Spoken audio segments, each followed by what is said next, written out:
नमस्कार दोस्तों, स्वागत है आपका बेसिक ज्ञान में। और आज हम बात करेंगे शेयर मार्केट के बारे में, या आप स्टॉक मार्केट भी कह सकते हैं। दोस्तों बेसिकली आज मैं 3 पॉइंट डिस्कस करने वाला हूँ। फर्स्ट है कि शेयर क्या होता है, सेकंड है शेयर मार्केट क्या होता है एंड कैसे उसमें ट्रेडिंग होती है, थर्ड है कि किन चीज़ों की ज़रूरत है आज के टाइम पे स्टॉक मार्केट में ट्रेडिंग करने के लिए। तो चलिए शुरू करते हैं। So what is share. दोस्तों किसी भी बिजनेस को स्टार्ट करने या ग्रो करने के लिए कैपिटल यानी पैसे की ज़रूरत होती है, और वो भी बहुत सारे पैसे, जिसके लिए कंपनी के छोटे छोटे हिस्से कर दिए जाते हैं जिसे हम शेयर्स कहते हैं, और उन्हें पब्लिक को बेच दिया जाता है। फॉर एग्जाम्पल सपोज एक बिजनेसमैन है मिस्टर एक्स। इनकी एक कंपनी है जिसका नाम है ABC, जिसकी वैल्यू है 50 लाख रुपए, और ये अपने बिजनेस को ग्रो करना चाहते हैं जिसके लिए इन्हें 40 लाख रुपीज़ की और ज़रूरत है।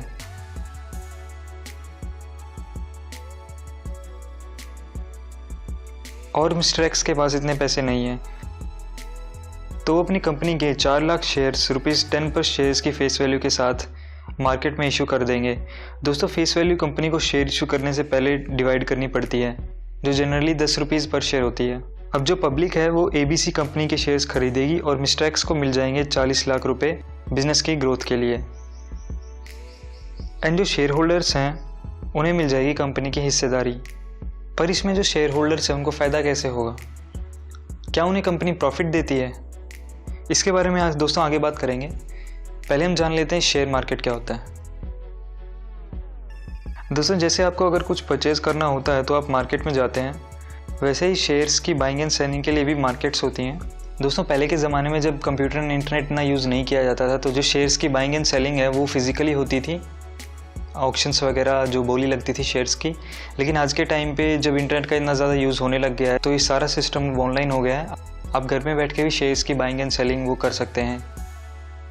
तो दोस्तों जो 2 बहुत पॉपुलर मार्केट्स हैं वो हैं NSE national stock exchange and BSE Bombay stock exchange.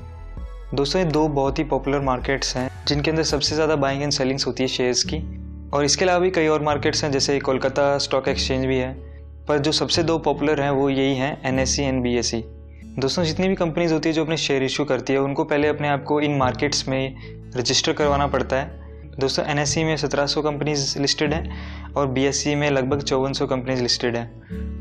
दोस्तों NSE के जो रिलेटिव उतार चढ़ाव होते हैं स्टॉक्स के अंदर, उन्हें हम कहते हैं निफ्टी। BSE के अंदर जो उतार चढ़ाव होते हैं शेयर्स के अंदर, उसे हम कहते हैं सेंसेक्स। इसके बारे में आपने सुना भी होगा। दोस्तों सेबी ने कुछ गाइडलाइंस इशू की हुई हैं, उन गाइडलाइंस के आधार पे ही जो इन्वेस्टमेंट है और जो स्टॉक्स एंड शेयर्स की जो ट्रेडिंग है वो इन मार्केट्स में होती है। ओके, तो चलिए दोस्तों देखते हैं कि बेसिकली जो शेयर मार्केट है वो कैसे काम करता है, हाउ शेयर मार्केट वर्क्स।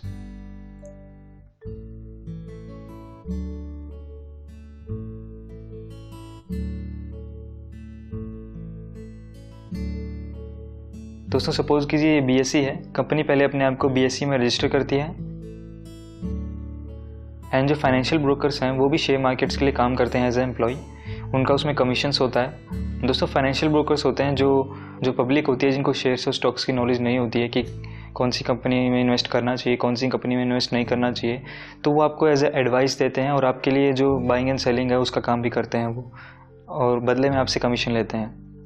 दोस्तों ज़्यादातर जो लोग हैं जो वो स्टॉक ट्रेडिंग स्टार्ट करते हैं तो वो फाइनेंशियल ब्रोकर की हेल्प लेते हैं, क्योंकि उनको इतनी जानकारी नहीं होती है इसके बारे में। तो एक बेटर ऑप्शन रहता है कि आप फाइनेंशियल ब्रोकर्स की हेल्प लें।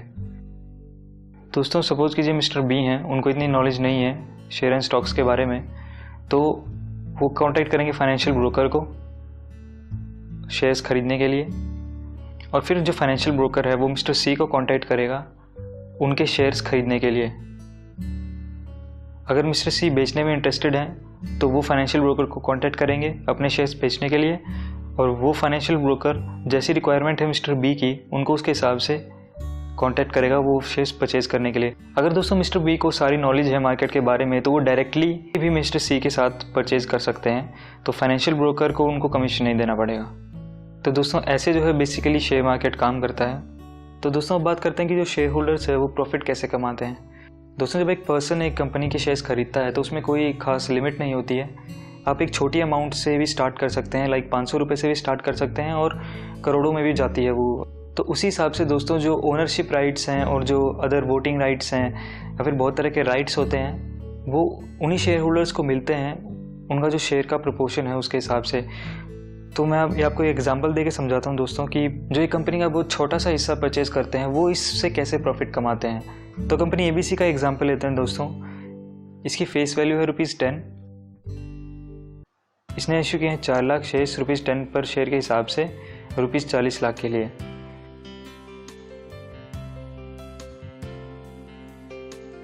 और मिस्टर B हैं जिन्होंने 1000 शेयर्स खरीद लिए 10 रुपये के हिसाब से 10,000 रुपये में। अब सपोज कीजिए कंपनी को अगले 1 महीने में अच्छा प्रॉफिट हुआ, तो क्या वो कंपनी मिस्टर B को उसमें से हिस्सा देगी? जी नहीं। तो मिस्टर B अब प्रॉफिट कैसे कमाएंगे? दोस्तों, जब कंपनी को प्रॉफिट होता है तो उसकी जो मार्केट वैल्यू है उसकी फेस वैल्यू से बढ़ जाती है। सपोज इसकी फेस वैल्यू थी 10, तो उसकी मार्केट वैल्यू 11 हो जाएगी। तो जहाँ पे मिस्टर B ने उसको 10 रुपये में ख़रीदा था, तो अब उसकी मार्केट वैल्यू 11 हो गई है। तो उसको अगर 11 रुपये में बेचना चाहें तो उन्हें 1000 रुपये का प्रॉफिट हो जाएगा। तो इस तरह से दोस्तों बाइंग एंड सेलिंग में प्रॉफिट कमाया जाता है शेयर ट्रेडिंग के अंदर। दोस्तों, ये तो होगी शेयर ट्रेडिंग की बात। इसके अंदर लॉन्ग टर्म इन्वेस्टमेंट्स भी होती हैं और बहुत तरह की इन्वेस्टमेंट्स होती हैं, म्यूचुअल फंड्स वगैरह और भी बहुत टाइप की इन्वेस्टमेंट्स होती हैं। लेकिन बेसिकली अगर मैं बात करूं तो शेयर ट्रेडिंग में ऐसे ही जो शेयर होल्डर्स है वो पैसा कमाते हैं। रोज़ की रोज़ शेयर्स खरीदे जाते हैं, रोज़ की रोज़ बेचे जाते हैं जब उनके दाम बढ़ जाते हैं। और जिस तरह से इन्होंने प्रॉफिट कमाया है दोस्तों, वैसे ही अगर कंपनी को सपोज कीजिए लॉस हो गया तो जो मार्केट वैल्यू है वो कम हो जाती है, उसकी कम वैल्यू पे उसको बेच देते हैं तो आपको लॉस हो जाता है। तो ऐसे ही इसमें ये प्रॉफिट एंड लॉस का सिस्टम काम करता है।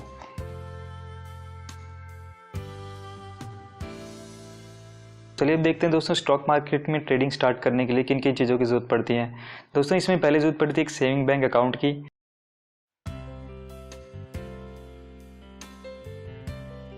उसको हमें अपने डीमैट अकाउंट से लिंक करना पड़ता है। तो डीमैट अकाउंट हमारा एक अकाउंट बन जाएगा ऑनलाइन, जिससे हम जो हमारे जो डिटेल्स हैं हमारे शेयर स्टॉक से रिलेटेड वो हम सारी उसमें देख पाएंगे ऑनलाइन, कहीं से भी इंटरनेट के एक्सेस के थ्रू हम वो देख सकते हैं। ट्रेडिंग अकाउंट में दोस्तों जितनी भी हमारी परचेजिंग एंड सेलिंग होती है शेयर्स की, वो जितनी भी ट्रांजैक्शंस है वो ट्रेडिंग अकाउंट से होती हैं। और अगर हमें जो प्रॉफिट और लॉस हो रहा है वो हमारे डीमैट अकाउंट में फिर शो हो जाता है। सपोज़ कीजिए हमें प्रॉफिट हो रहा है तो हमारा वो प्रॉफिट हमारे डीमैट अकाउंट में पहले ट्रांसफ़र होता है और फिर वो डीमैट अकाउंट से अगर हमारे जो हमें अर्निंग हुई है वो अर्निंग अगर हम अपने सेविंग बैंक अकाउंट में ट्रांसफ़र करना चाहते हैं तो वो हमारे डीमैट अकाउंट से ट्रांसफ़र होती है। तो दोस्तों, इन्हीं चीज़ों की ज़रूरत होती है स्टॉक मार्केट में ट्रेडिंग करने के लिए। और एक बहुत मेन चीज़ है दोस्तों, वो है नॉलेज। तो चलिए दोस्तों, आज की वीडियो में बस इतना ही। अगर आपको ये वीडियो पसंद आया तो इसे लाइक कर दीजिएगा, अपने फ्रेंड्स के साथ शेयर कर दीजिएगा। और अगर आपका कोई क्वेश्चन है तो आप नीचे कमेंट बॉक्स में पूछ सकते हैं। और दोस्तों, अगर आपने हमारे चैनल को अब तक सब्सक्राइब नहीं किया तो उसे सब्सक्राइब कर लीजिए एंड बेल आइकन को भी दबा दीजिए न्यू वीडियोज़ की नोटिफिकेशंस के लिए। And thanks for watching.